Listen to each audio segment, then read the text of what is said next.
হযরত মুসা আলাইহিস সালাম একবার আল্লাহকে বললেন, হে আল্লাহ তাআলা, আমার জান্নাতে আমার সাথী কে হবে, আমার বন্ধু কে হবে?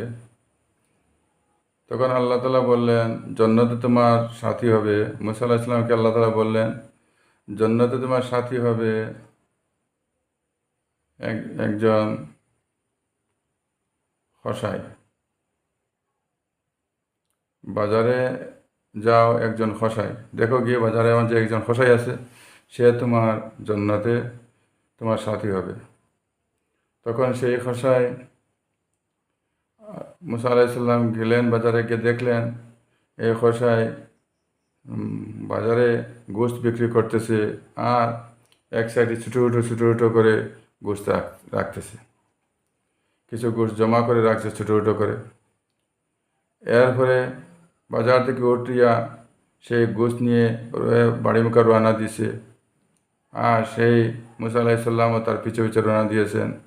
ইয়া দেখলেন একটি ঝুপড়ির মধ্যে সে ঢুকছে, ঢুকিয়া যে একটা সে একটা পাকাইছে, রান্না করছে, এই গোশতগুলাকে রান্না করছে। রান্না করে পাকাই একজন মুরব্বী মানুষ, বৃদ্ধ বুড়ি মাকে সে কুলো লইছে, লইয়া সেই গোশতকে, সেই খানাকে সে মুখে লোকমা দিয়েছে। সে একজন বুড়ি মাকে এইভাবে খানা বানাইয়া পাকাইয়া লোকমা দিতেছে, আর বুড়ি মায় বলতেছে যে আল্লাহর কাছে কি যেন দোয়া করতেছে।